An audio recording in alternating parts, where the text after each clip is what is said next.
So my mission is I want to help everyday men and women change their body health and lifestyle without spending all their time in the gym. That the vast majority of coaching is not teaching, it's reminding. And so I do think it's like you just have the same conversation dozens of times. And then eventually, maybe on the 5th, maybe on the 75th conversation, it sticks. And I'm not the hero. They're the hero of their own journey, and I'm just the guide. This is a revolution to fight for truth, fight for the people who trust us with their health, and fight for research-backed action. This is a fight to purge baseless trends and customs in healthcare.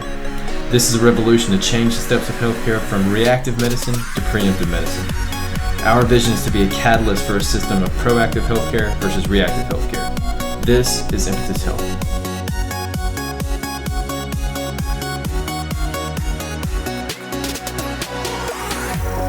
All right, guys, welcome to Impetus Health. My name is Sean Hiller. I'm a doctor of physical therapy, and this is my wife, Ellie Hiller. She is nutritionist at Vulcan Nutrition.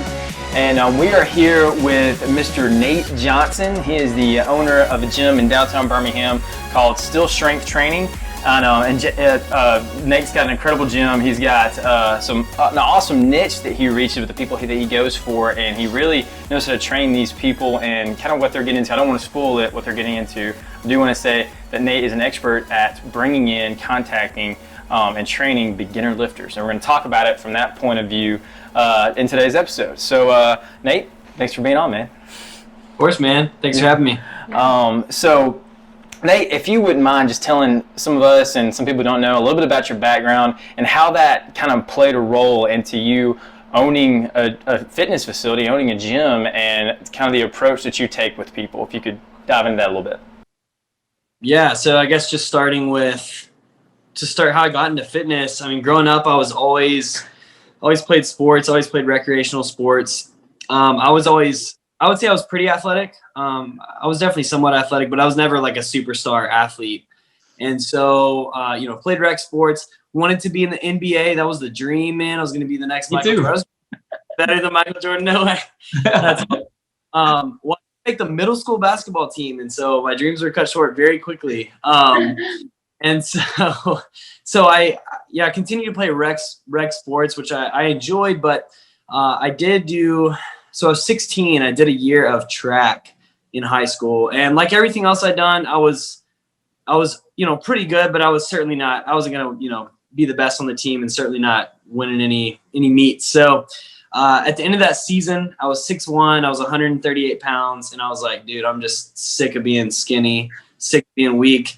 And so one thing about my personality, I don't dabble in things. I dive all in on really one thing, and I obsess over it. So I started lifting at age 16. And then really from 16 to age 21, in addition to my own training, I was just studying hours. 2 to 3 hours a day, just absorbing whatever nutrition training content I could get my hands on. It was blogs back in the day, Yeah. YouTube. I did no Instagram. So T-Nation, spent a lot of time on T-Nation. But anyway, it was around that time, age 16, that I decided I wanted to be a physical therapist. I was like, it's a great job. It's got a good career.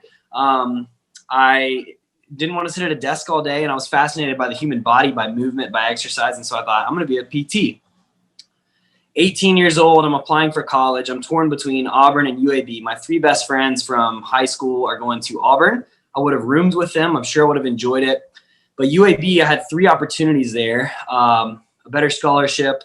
The honors program at UAB was really unique. So I thought that was a cool opportunity. And then the third was an early acceptance, or a slot into the early acceptance physical therapy program at UAB. So they gave it to 2 incoming seniors or incoming freshmen. I thought, there's no way I'm going to get this. But as I was trying to decide between Auburn and UAB, I'm praying like, all right, God, just make it clear to me if I get one of these, I'm going to go to UAB. And if I don't get any, I'm going to Auburn.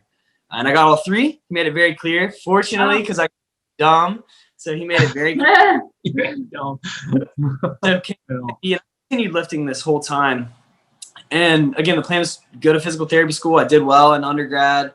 I started training at Gold's Gym my sophomore year of college. It was a side gig, just part-time job for fun. I was making like $13 an hour, way more than anything else I'd done, like chocolate store worker, which I got my first job. That was it. Dishwasher. I worked for a moving company. So this was like the dream. I'm making $13 an hour. I'm living the high life. I'm training people. I love people. I love fitness. But that's all it was ever going to be, was a part-time job. A year in, I meet a guy. He's a really good friend of mine now.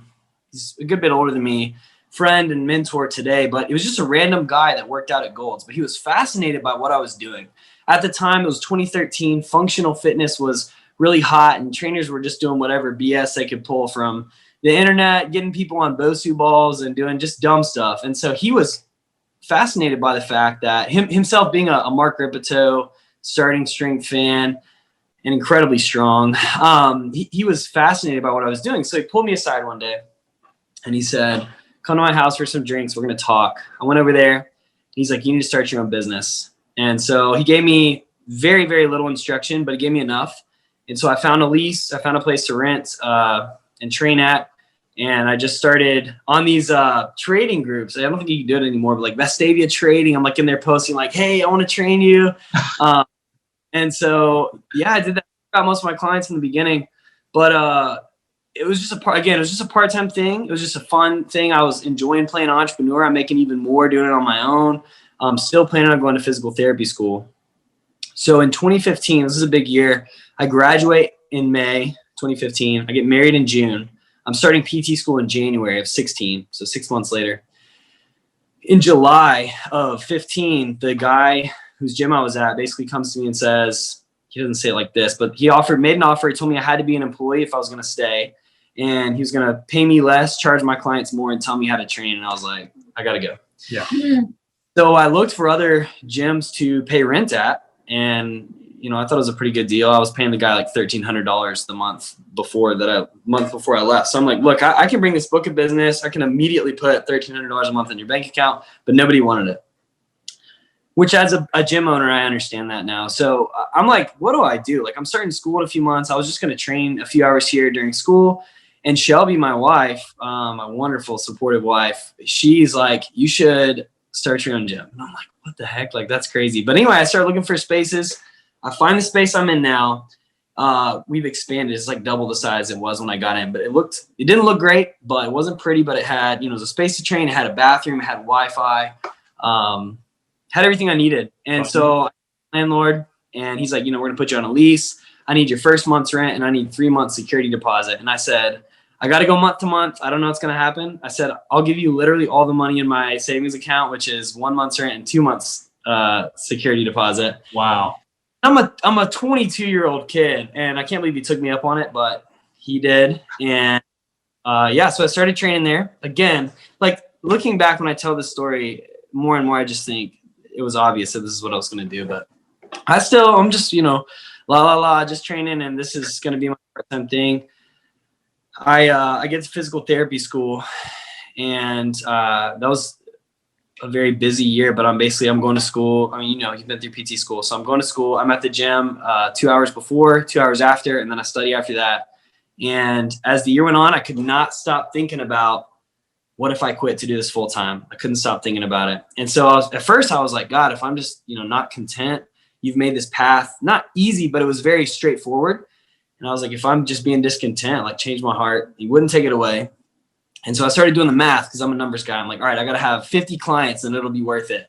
And so I talked to Shelby because I'm like, surely, like if she says, no, I'm not going to put her through this. This isn't what she signed up for. And she's like, sure, I trust you, which is amazing. But then I'm like, crap, well, now I really have to think about doing this. Yeah. End of the year, I've got about 12 clients all year. And I pray, I say, okay, God, if you give me 10 clients in the next 2 weeks, I'll quit. So basically double my clientele. And I got 12. And I realized at that point, two things. That one, this is what I got to do. I'm quitting PT school to do this full time. And number two, I should have prayed for more clients. So that's how I started this full time. Cool. Wow. So in that whole mix that you were just kind of getting into, man, I can imagine trying to train people in the morning before PT school and after PT school. That our PT school was insane. It was 8 to 5. You're in school, and then before and after you're studying. So I don't know how you did it. But in that mix, when you first started, when you got into your space and got into Still Strength, where it is now, and you started training people and getting into it, you found a certain type of person who you were kind of going for. And I think it's fast because you and I, we've talked about this a little bit before, and I want to talk a little bit about some of the conversations we have, but kind of tell us a little bit about the certain person that you go for and why you go for that person and why you think that you really got this honed in to help this person. Yeah, so at first when I started training, I was like, dude, I'm like begging people like, dude, I'll train you for super cheap. I'll train you for free. I just want to get experience. But as time went on, I started to realize like I'm getting a lot of like everyday people, which is, I would say, pretty typical for most trainers. But I loved it. I talk with a lot of trainers and they want to work with athletes, which I think is, I understand the excitement, working with somebody, already fit and you're going to make them super fit. It's like, man, that is super exciting. They're fun to work with. Their work ethic is unbelievable. But I'm over here working like with everyday people. And I realized like, I love this. And even though I'm a gym owner, like as the more responsibility I take on, I got married, have kids, I'm a business owner. Sure, I'm a gym owner, but I'm a business owner. I'm like, dude, I'm just an everyday person. And these are my people. And so I started to really cater things towards that. I'd spent a lot of time studying under or reading, power lifters, bodybuilders, nutrition coaches. And what I realized was like, when you apply those principles to everyday people, like the results are excellent. And it's a heck of a lot better than what they're doing currently. That's for sure. Mm-hmm. And so, yeah, man, I have an opportunity to work with everyday men and women. So my mission is I want to help everyday men and women change their body, health, and lifestyle without spending all their time in the gym. I like that. I love that. And we talked about it a little bit about you remember we were lifting that day. Every now and then I'll go to Still and we'll lift some weights. And we were there and you were talking about how I said, I think the phrase that I said was, if you have a body, then you're an athlete. And you were basically like, man, I see what you're talking about, but if you don't identify as an athlete, then you're not going to take that message and you're not going to want to come do, you're not going to want to start to change your life. You're going to want to start to step into what me and Ellie consider the first stage of healthcare, and that's fitness. You're not going to want to start that journey because you don't think, I'm not an athlete, so why would I go to a place where athletes go? And that was a fact. When you told me that, I was like, that's really, the way you have to reach people is kind of have to meet them where they're at. And that's really, it was really interesting that you brought that up. Yeah, I think that a lot of people in the fitness industry are athletes or were athletes. And there's a lot of really good things to be said about being an athlete. Like even the way that, I get it. Like you do what you got to do to win. You train hard, the work ethic, and I love it. But I was thinking about it today too, because I know that was one of the questions. Now, quite frankly, like I think it's kind of demeaning to call even myself. I think it's even demeaning to call myself, even someone who's been lifting for a little over a decade now. Like I think it's demeaning to athletes to call me an athlete because it's just like we're not the same. Like, and like our level of dedication is not the same. What we're pursuing is not the same. And here's the deal. I do think like you got a lot of gyms, and I think it's pretty common, especially in the CrossFit community, to call people athletes. And I think that what I've realized is that I don't really think gyms are really in competition with each other. I think the competition is the couch and busy schedules. I think that's really what it comes down to. Mm-hmm. Because, exercise, nutrition, it's a high effort process over a long period of time that does create great results, but it takes a long time. So our competition is not with each other. And I think, gyms that cater to, they use athletes in their marketing. It works. It's great. And I think some people are really drawn to that. But I would argue that the majority of the population, particularly the majority of the population who can afford training services, which are typically not people in their 20s, though there is some of that for sure. It's typically 30s, 40s, 50s, 60s. Like, and the people that really need it, man, 50s, 60s, 70s, like the majority, I would say, would not consider themselves athletes. And even myself, I'm 27, but I was thinking about it on the way home today, and I was like, again, I totally get the appeal of the athlete thing, but I'm like, I have bigger drawing factors. Like I'm a husband, I'm a father, I'm a business owner, and it's like I want to be strong and healthy and fit so I can like do a good job there. And like that has a much bigger appeal to me. And I think it probably, to someone, a 55-year-old woman who's 50 pounds overweight and who's never worked out a day in her life and never played sports, like being able to pick up her grandkids is way more exciting than to be called an athlete. Yeah. And that's just the population that I've found. I don't think it's a bad thing, but yeah. I love what you said about the fact that the competition is the couch and stuff like that, because the more I've worked with people with nutrition, I've noticed like the distractions we have now with fitness and nutrition in our world, where there's so much artificial or like processed foods and so much stuff that's just not natural. And, we have Netflix where we can lay on the couch all day. It's just so hard now to be a healthy person without implementing systems. And before cars, people walked everywhere. Before processed food, people just ate whole foods. It wasn't hard. You just did what you had. And now it's so cool that you say the competition is the couch, and the competition is even the grocery store at this point if you just walk through the normal middle aisles. And so helping people wade through that is such a cool, I love that that's the population you hit at, because that's true. I mean, that's what we're fighting right now, is all the distractions. 100%. Like, and we overconsume in all areas, not just, and we overconsume junk information. Yeah. Big thing as well. And I think it's all related. Yeah. Man, I totally agree with that. I want to pick your brain a little bit about, first off, so where you're at and kind of how the fitness area you see, and I think it's one of the areas, reaching everyday people is what we're trying to do. That is how this whole healthcare thing is going to change. That really is. And I'll say it again, we believe our whole mindset is fitness needs to be the base floor of healthcare, and it's not viewed that way. Our big thing is people's first steps into healthcare doesn't need to be in a doctor's office. It needs to be in a gym, a fitness facility, something, working out at home, just something to where you're entering into the realm of strength conditioning fitness, because that's what's going to keep you healthy. So on that type of note, where do you think the fitness industry is with that right now as it relates to, and you went through one year at PT school, and on first year PT school, you're really kind of figuring out this whole healthcare thing in the first place. So you have a little bit of that inside view. So where do you think fitness is in the realm of all that right now? Oh, and are you specifically, just to clarify, you're asking just like where does or where should? So you can answer both of those. Where is fitness right now as it relates to healthcare, and where would you like to see it be? I think, and it's hard to say because, I honestly would say I was more aware of what was actually going on in the fitness industry prior to quitting PT school to run my gym full time, because really I've switched my obsession from training. I was like, all right, I know enough how to get a 50-year-old woman a lot healthier and more fit than she is now. So like, I need to figure out how to market and sell this. So I shift my focus to,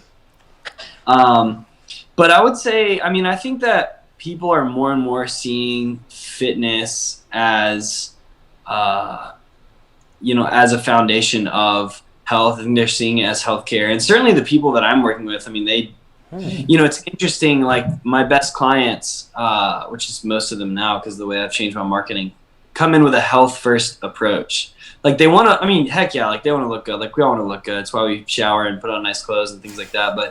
But their health focused first. And so I think it's getting better, or at least in my bubble. Yeah. I feel it is. As far as where does it need to be, I think that I was thinking about this one too. I think that, a lot of healthcare professionals, a lot of doctors, a lot of physical therapists. And so I said this during physical therapy school. I said, the physical therapists that are going to be really good are the ones that understand, not just, how to, like, not just movement dysfunction, but also understand how the body functions as a whole, and like how to get people strong. And it's the people like you, Sean. You're incredible, man. Like I heard, like just after meeting you, I'm like, dude, this is what I would have envisioned a PT should be, and you're way better than I would have about it. That's awesome. But I mean that. I know, I really mean that, man, because the reality is it's frustrating. All is to say, I think, everybody knows, doctors know, physical therapists know, healthcare professionals know that you should be doing some kind of exercise and, eating better.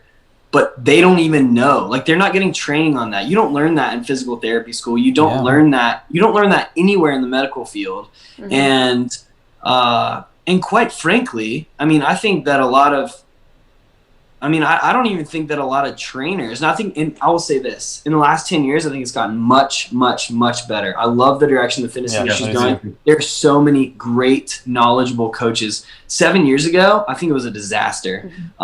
There was definitely a lot of good coaches, but I think it was a hot mess, and I think it's getting better. But I think a lot of people just don't even know where to start. And I'm not saying doctors need to be trainers or nutrition coaches, but they at least need to know enough to recognize who is a good, where place to send this person. Because you tell somebody, I hear all the time, clients come in and they're like, my doctor told me eat, 1,200 calories a day and go exercise. And it's like, yeah. Right. Oh, sorry, I interrupted. I will say it is like, I wish doctors and healthcare providers could succinctly give nutrition or fitness advice. But I've found if you don't delegate, it is hard work to help someone with nutrition and fitness. And it is so much easier in terms of client turnover and getting more people in the door. Just give them a quick fix, get them out, get the next client, So I don't know if it's just a matter of improving connections with healthcare providers in terms of who they can delegate to, and then stressing the importance of delegating to a dietitian or a nutritionist. Just because it is so hard. It's a full-time job helping people with their nutrition and fitness, Yeah. There's a lot of things that goes into that as far as, what you're training in school. What is an MD? What is different, labels? What do they learn in school? And a lot of that is not nutrition, exercise. It's not the benefits of this. You hit on it and you're told, hey, this is good. But really just how good is it? We're not taught the extent of really what nutrition, exercise, sleep, de-stressing, mindfulness, all these things play a massive role. And this is why what you're doing is so awesome. If we can shift that mindset to have people walk in the door with a health view, thinking about their health. How can I be healthier? Maybe, we all want to be aesthetically pleasing, absolutely. But how can I be healthier? Because then once we go to some practitioner, and they tell us some advice that doesn't filter through that healthy lens that we're viewing through, all of a sudden we question it. And that's what we need to do. We need to question things that don't fall in that holistic view. Yeah. So I'm totally with you on that. And is that one of the reasons why you left PT school? Because you kind of saw some of that?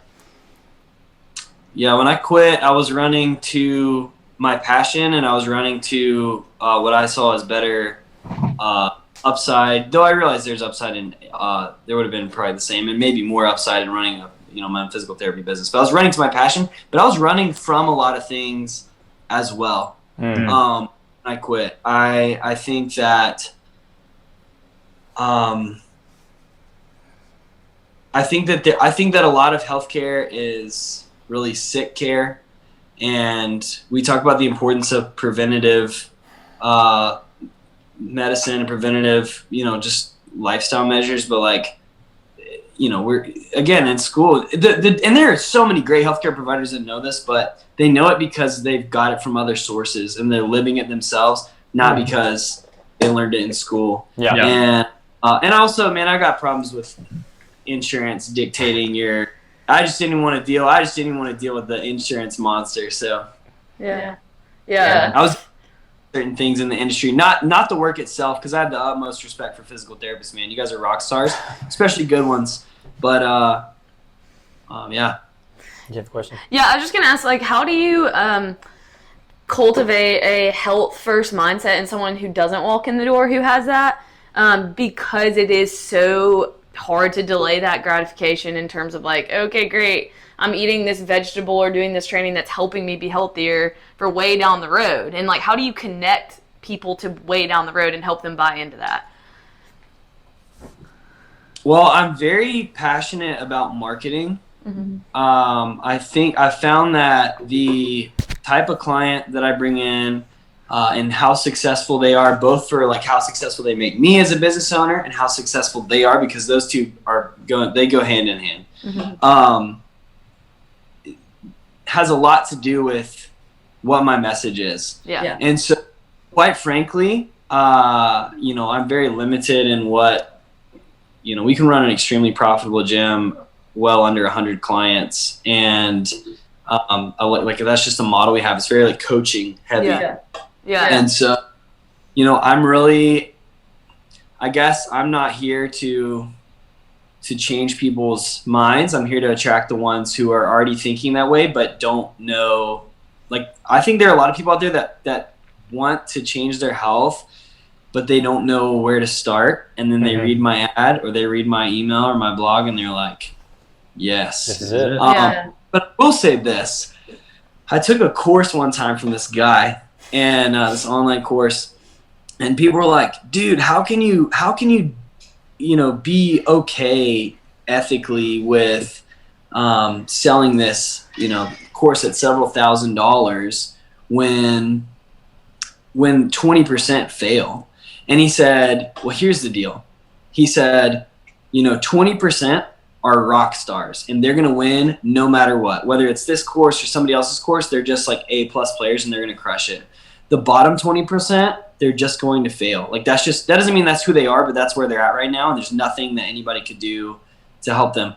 What you do when you create your product and when you're trying to improve your product is you're trying to help that middle 60%. The B and the C players who are ready to put in the work they need, but they just need the right tools and maybe they need some motivation along the way. So I've gotten better at that and understanding that I'm not the savior and I'm not the hero.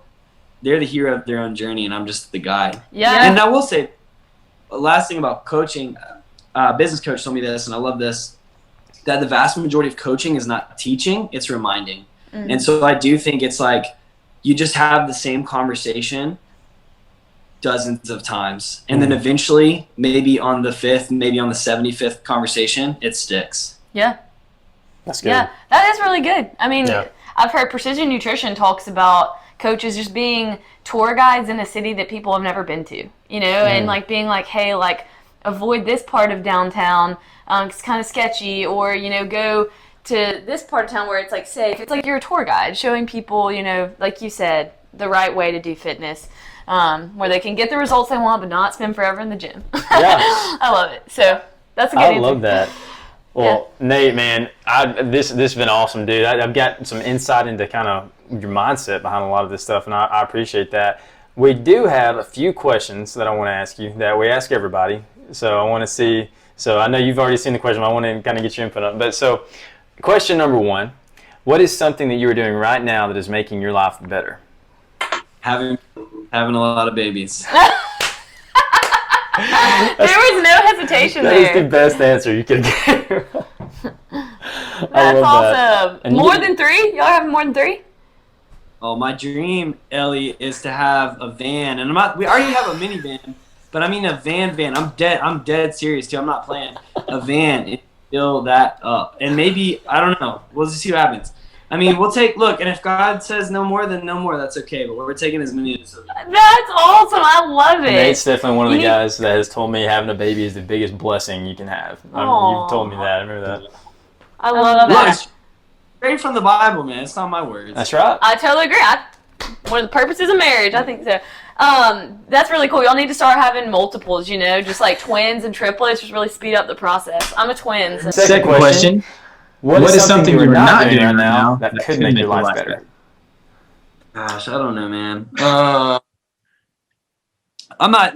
I definitely am not sleeping as much as I should. And it's really not because of the baby, man. I get up at 4:30 every day. And so I think my body is not, I can do it, but my body is not, it's not optimal. So maybe one day I'm gonna get some more sleep. That's a good answer. Maybe one day.